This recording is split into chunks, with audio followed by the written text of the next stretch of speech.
Don Jaime Blanco, senador socialista. Creo que no hace falta decir la palabra socialismo cuando se habla con Jaime Blanco, que es un histórico, un veterano, en el mejor sentido de la palabra, casi con un aire de galán, diría yo, magníficamente vestido ya en un preludio primaveral de azul claro, con quien vamos a hablar en estos momentos de cosas rigurosas, pero empezamos con otras de carácter evocativo. Jaime ha tenido por mucho tiempo la máxima responsabilidad del PSOE en Santander. Es, donde las haya, una persona absolutamente preparada para poder juzgar con una cierta distancia, supongo que no total, porque somos parte, decía don Miguel, que no podemos ser objetivos porque no somos objetos. Pero estoy seguro que cuando viaja permanentemente por Europa, desde ese mundo del Senado que está por renovarse, por afianzar y además ampliar sus responsabilidades regionales, tiene una capacidad para rememorar a un cuarto de siglo de distancia lo que fue un momento importantísimo en la historia española, en la historia de España, porque era el estreno de la democracia y además el estreno de la primera responsabilidad autonómica de Cantabria. Esto es la primera pregunta obligada al senador Blanco. Jaime, ¿cómo ves hoy a la distancia que con menos presupuesto, con aquella UCD de la que ahora muy merecidamente se le otorga post-mortem a aquel gran hombre, a aquel hombre osado, ha dicho alguna gente, creo que es un buen adjetivo, que fue el presidente entonces, el presidente Suárez, le acaban de dar una distinción? ¿Cómo recuerdas tú, con bonomía, con estilo, después de tantas responsabilidades, unas al frente del partido, otras, aunque brevemente, del gobierno, aquel tiempo, aquel menor dinero, aquel estreno de la autonomía de Cantabria? Bueno, Jesús, primero te tengo que agradecer que me has hecho una presentación que me halaga. Bueno, cordial casi, como debe ser. Bien, cordial, vale. Muchas gracias. Vamos a ver. Yo lo veo efectivamente con una distancia en la que los árboles no me impiden ver el bosque. Eso es orteliano también. Sí, por lo tanto no estoy yo metido en la vorágine política regional, pero sí lo veo y me preocupan las cosas, evidentemente, porque soy senador por Cantabria y quiero lo mejor para esta tierra.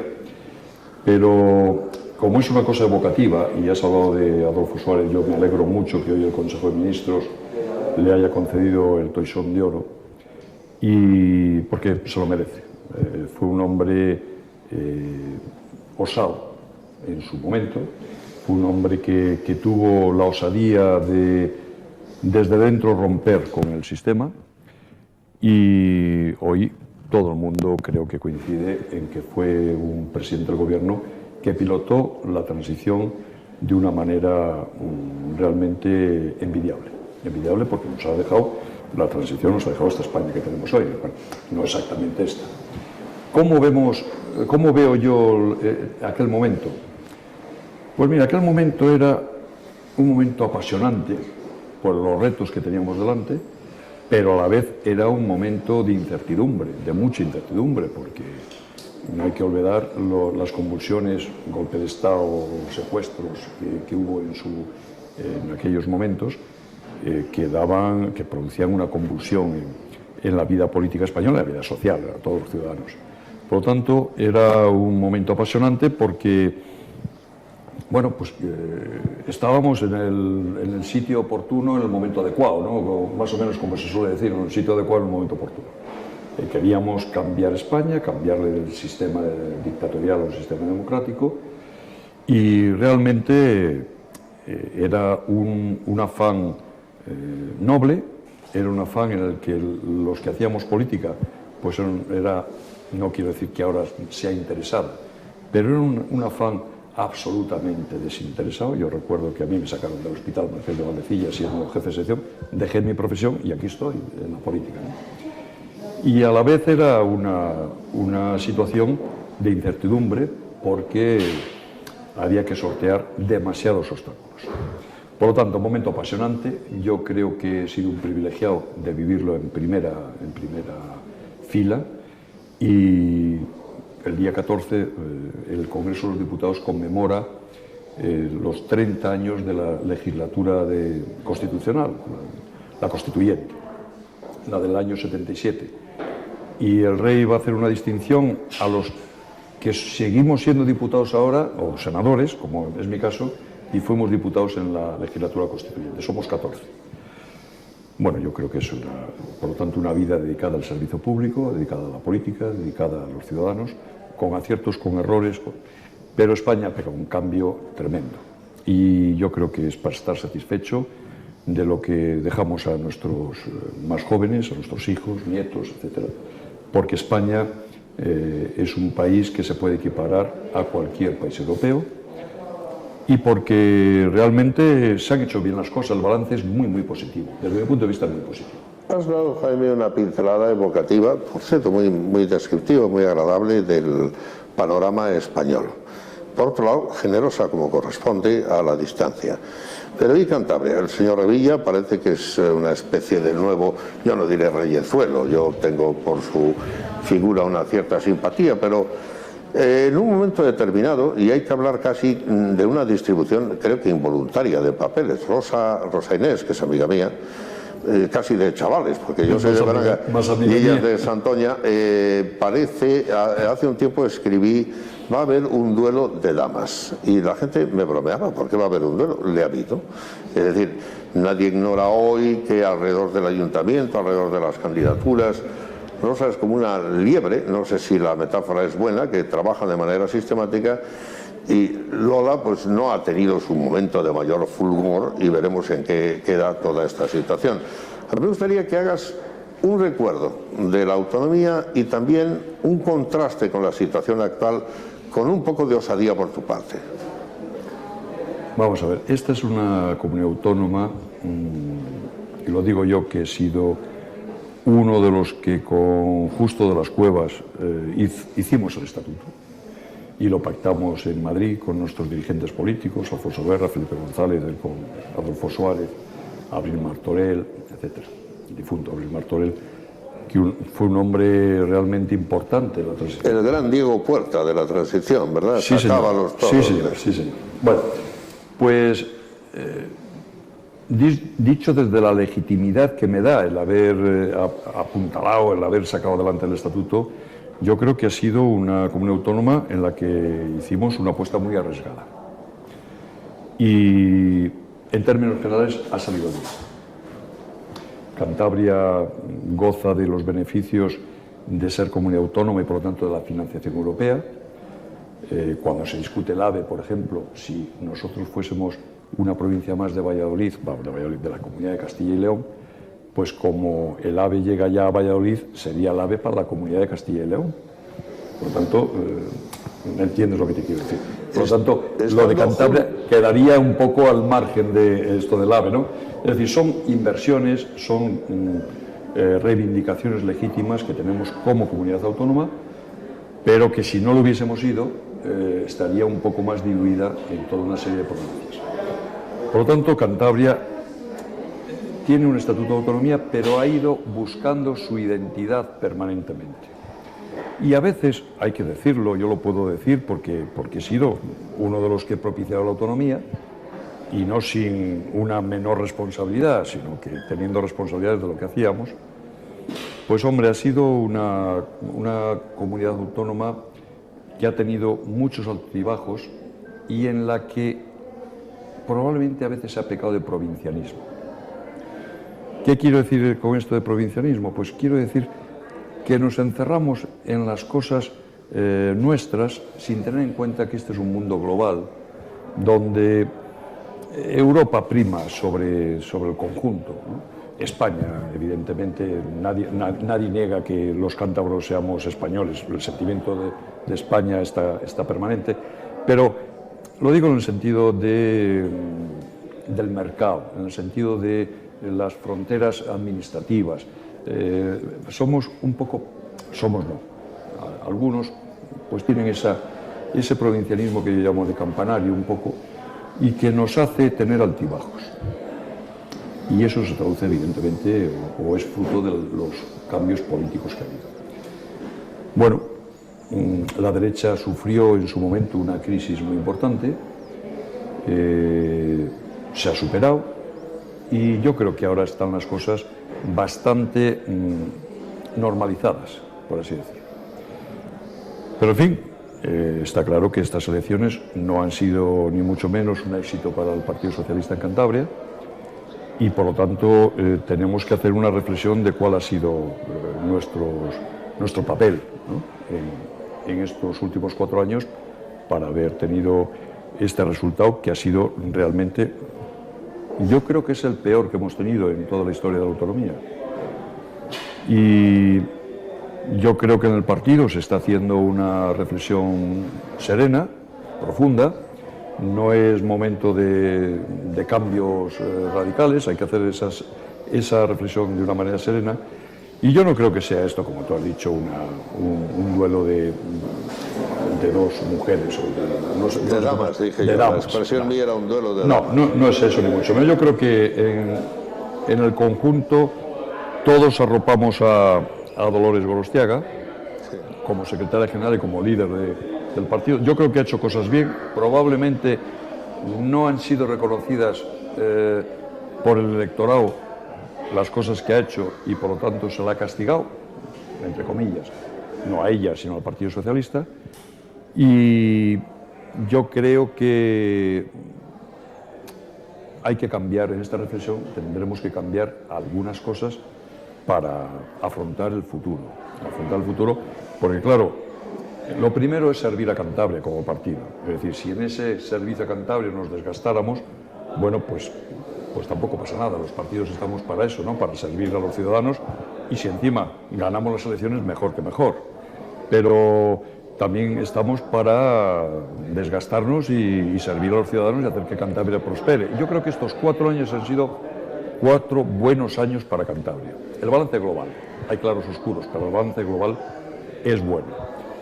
A partir de ahí, pues ya digo, tenemos que hacer una reflexión en serio, en profundidad, discutiendo las cosas, sin sobresaltos, pero la alternativa no puede ser solo unívoca, es decir, tenemos que seguir en el gobierno porque... No, pues puede ser que tenemos que seguir en el gobierno, o puede suceder, o puede salir la reflexión de que no tengamos que estar en el gobierno, porque los ciudadanos tampoco nos han dado un respaldo como para estar dando... No, ni imponerlo, ni para estar dando brincos diciendo, oiga, aquí no. Bueno, pues los ciudadanos han dicho su veredicto. Somos la tercera fuerza regional y a partir de ahí tenemos que hacer esa reflexión desde la derrota electoral. Que esto es transitorio, es decir, que dentro de 4 años podemos estar saltando de alegría porque hemos ganado las elecciones, pero para eso hay que hacer las cosas bien, hay que hacer un propósito de la enmienda de las cosas que se hayan hecho mal, hay que diagnosticarlas y hay que corregirlas. De alguna manera se te acusaba a ti de no remontar un cierto techo, como se dijo, aunque el paralelismo no tenga nada que ver, del famoso techo de Fraga en España. Sin embargo, como bien recordabas, y creo que sin ningún agrado negativo, esto ha sido un resultado peor. En este sentido podrías decirlo. Prefieres hablar, sin embargo, de Europa, del toque del globalismo, y has mencionado una vez más, vuelve la referencia de Miguel de Unamuno, lo que él llamaba la patriotería de Campanarios, la patria pequeña frente a la patria grande. Aquí no ha habido un estatuto previo, siempre lo repito, no hay un lenguaje diferencial. La autonomía, le voy a preguntar después al señor de las Cuevas, porque también es un coprotagonista esencial en esa época contigo, bueno, pues no descansa en unos presupuestos anteriores de carácter histórico muy fuertes, como no nos limitamos al Concejo de los Valles. En todo caso, tú dices que ha ido bien y yo no lo voy a negar, pero ¿estaba previsto que fuese su beneficiario el señor Revilla?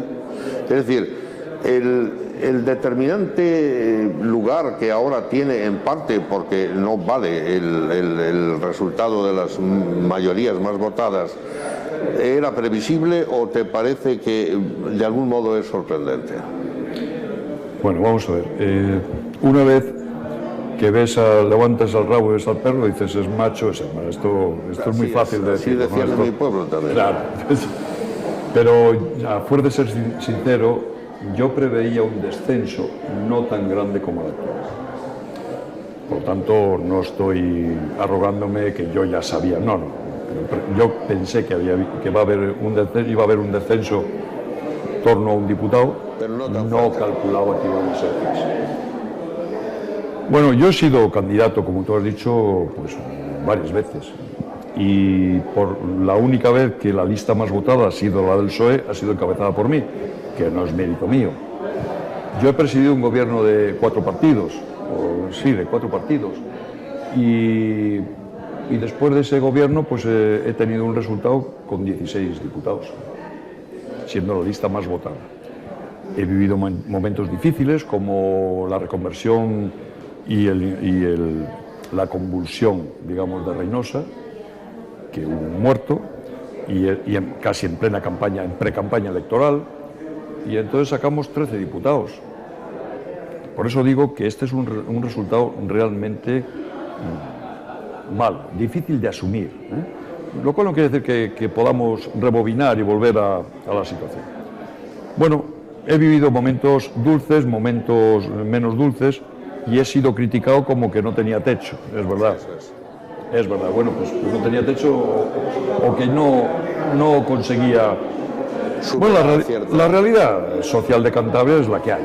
Entonces, esto ahora se viene a confirmar que independientemente de quién sea el candidato, pues hombre, sacar una mayoría holgada no lo saca en el Partido Popular, pero sacar un resultado más bien digno, pues es complicado, porque, bueno, el hecho de estar en un gobierno de coalición te puede condicionar, evidentemente, siempre y cuando no hayas previsto durante los 4 años que va a durar el gobierno de coalición, que en la campaña electoral los ciudadanos pueden pensar que da lo mismo votar a uno que a otro porque son lo mismo, y encima se les ha dicho que va a seguir el gobierno durante esos 4 años. Por lo tanto, no es de extrañar que el Partido Regionalista haya succionado votos socialistas. El Partido Popular pues ha hecho una oposición más bien bronca, pero ha mantenido su electorado firme, y hemos sido una comunidad autónoma donde la participación ha sido muy alta, junto con Navarra las más altas. Por lo tanto, la derecha social se ha movilizado en torno al Partido Popular, y esto es un mérito de la política del Partido Popular, esto no se puede negar. Por lo tanto, nosotros tenemos que preguntarnos, primero, ¿por qué nos ha movilizado nuestro electorado? Segundo, ¿por qué parte de nuestro electorado se nos ha ido al Partido Regionalista? Y no vale decir, no, es que como era el presidente, bueno, pues no. Hay que diferenciarse como partido de las políticas de un otro. No digo como gobierno. Como gobierno hay que tener la lealtad y la estabilidad para que los ciudadanos, claro, para que los ciudadanos se sientan gobernados. Esto está claro. Pero como partido sí puedes tener diferencias lógicas, porque él las ha tenido con nosotros. En materia de infraestructuras, por ejemplo, es muy claro el ejemplo. Bueno, pues ¿por qué no se ha movilizado nuestro electorado y se ha abstenido? ¿Por qué se ha ido el voto nuestro al Partido Regionalista? En definitiva, ¿por qué tenemos el peor resultado después del año 1995? Que hay que recordar que tuvimos también 10 diputados, pero que a nivel nacional estaba todo el debate del GAL, de Roldán, de la corrupción, en fin, era un debate donde perdimos las elecciones generales. Pero de una manera un poco más abrupta, Jaime, ¿es un mérito del señor Revilla y los suyos, o hay que ser autocrítico y es un demérito de los responsables del PSOE de Cantabria? Mira, cuando yo salí del gobierno, cuando yo dejé la presidencia, que la tuve 7 meses, el señor Revilla tenía 2 diputados y nosotros 16. Ahora tiene el señor Revilla 12 y nosotros 10. Bueno, claro que ha pasado. Ha pasado, evidentemente. Puede ser parte mérito del señor Revilla, no digo que no. Es un hombre que tiene una pedagogía política y un discurso político muy cercano. Es un hombre que se mueve muy bien en el tú a tú, ¿no? en los pueblos. En la distancia corta. En la distancia corta, pero también es verdad que algo tendremos que haber hecho mal nosotros. Es decir, los estrategas que han diseñado la política y la estrategia del Partido Socialista durante los 4 años, se les puede decir, adiós, muy buenas, gracias por los servicios prestados, y ustedes no han acertado. Claro. Bueno, yo quería tu sinceridad y la he tenido, y ahora creo que corresponde, cerca de esta grata conversación, hacerte una pregunta más a tenor con lo que realizas ahora. Tú estás en Europa. Uno de los asuntos que está inquietando es esta manera de apuntar defensiva, casi con complejo defensivo, que parece tener Putin. Él ha dicho que vuelve a apuntar a Europa. Los norteamericanos están poniendo un rango intermedio de misiles en las Bálticas. Y la gente está preocupada porque se ha resucitado un cierto lenguaje de la Guerra Fría que duró medio siglo y que tenía repartido el mundo con una bipolaridad. Hoy nadie cree que hay la bipolaridad, todo el mundo sabe que hay una hegemonía norteamericana. Ahora bien, el argumento de Putin es el alcance de los misiles que tienen en Irán no da al corazón de los intereses de la Europa ni a los intereses americanos compartidos con Europa. Por tanto, no se justifica que puedan y quieran y deban ponerlo ahí, aunque lógicamente no lo hacen ellos, lo hace en cierta manera la OTAN. ¿Cómo ves tú este problema para que haya algo más que asuntos cántabros y que estás más cerca de él? Porque en este momento es muy viva esa discusión y además muy inquietante. Muy inquietante. Bueno, yo estoy, para que lo conozcan los que nos están escuchando y viendo, sí, en los temas militares. Estoy además en el Consejo de Europa y estoy en la Asamblea de la UEO, que era el embrión, digamos, de la defensa europea. Ciertamente.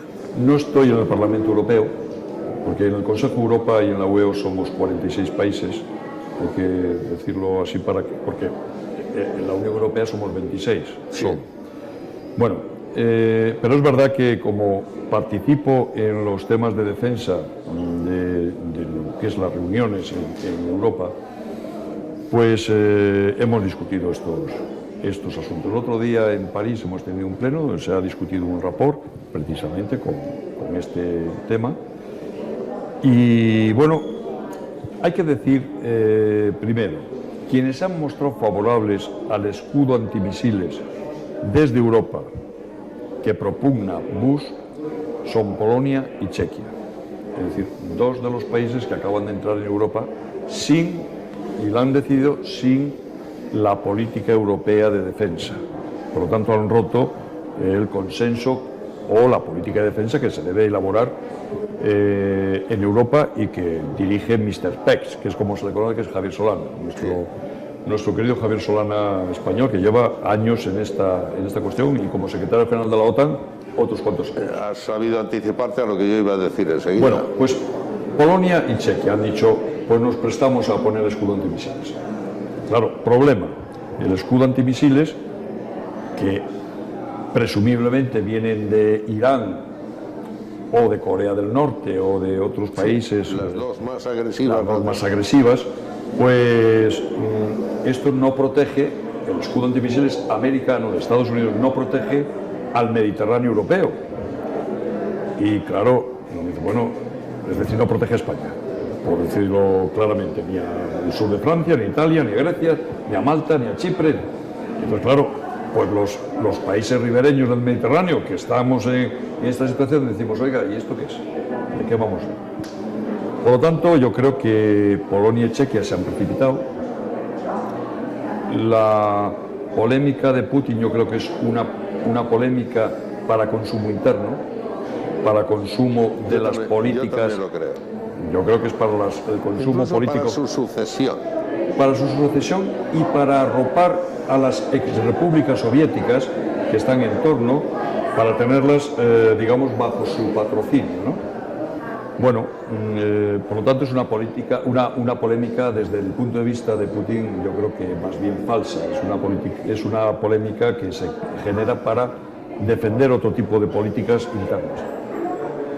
Pero yo no estoy de acuerdo en el escudo antimisiles ni que tengamos que desembolsar, entre otras cosas porque no nos protege a los mediterráneos. Pero así todo, aunque nos protegiese, pues bueno, no estoy de acuerdo en que esta es la segunda fase, el segundo intento, que parece que va muy en serio, de Reagan cuando montó lo de la Guerra de las Galaxias y quería también hacer un intento de este tipo, ¿no? Parece que es la secuencia que hace ahora Bush sobre esto. Bueno, yo creo que tenemos otro tipo de problemas que no es reeditar el este y el oeste. Yo creo que tenemos ahora problemas de tipo de islamismo terrorista o no, que no se defiende con el escudo antimisiles. Y yo creo que, en definitiva, tiene que primar el multilateralismo, es decir, que Estados Unidos es la gran potencia que dirige el mundo occidental, está claro, pero que lo tiene que hacer con el consenso de los países que somos sus aliados, también debe de estar claro. Por lo tanto, las decisiones unilaterales, por ejemplo, la guerra de Irak, por ejemplo, libertad duradera en Afganistán, la operación Libertad Duradera en Afganistán, o por ejemplo esto del escudo antimisiles, debe de ser consensuado con Europa. No se puede hacer una trágala, que es lo que parece que el señor Bush pretende hacer. Porque yo no estoy muy seguro de que Irán pues, tenga misiles apuntando hacia España o hacia Europa, pero en fin, tampoco es este el método para protegernos. Yo creo que más bien hay que hacer una diplomacia disuasoria y hay que hacer una diplomacia de entendimiento con los países árabes, sobre todo los menos radicales, para formar un frente común y aislar a los que son radicales y generan el terrorismo. En España se produjo la victoria de la reforma, no la ruptura. De entrada no, fue que sí, el actual responsable máximo de la política exterior de Europa lo ha sido de la OTAN. Jaime Blanco mantiene una moderada postura socialdemócrata desde la visión que da a la cercanía a los asuntos europeos en relación a los temas militares y a otras cuestiones. En todo caso, hizo unas agradables pinceladas evocativas sobre la autonomía de Cantabria y no hemos incurrido en esta ocasión, en otras sí, en buscarle distinciones, por una parte entre Llopis y Suresnes, o por otra entre el guerrismo, el felipismo y el zapaterismo. Pero con sentido galante, mañana saldrá en su barco, tampoco le sobra tiempo, entre Europa y Cantabria, mantiene como senador el ojo puesto en el desarrollo de la autonomía de Cantabria y también en el desarrollo de lo que ocurre con Europa y lo que ocurre en el mundo occidental. Gracias, Jaime. Ahora vamos a hablar precisamente con Justo de las Cuevas, que otrora compartió contigo como, yo no diría deuteragonista, sino como coprotagonista, lo que fue el desarrollo inicial del Estatuto. Con el cual mantengo una gran amistad. Muy bien, muchísimas gracias. Gracias a ti. Un placer recibirte en el Hotel Real. Gracias.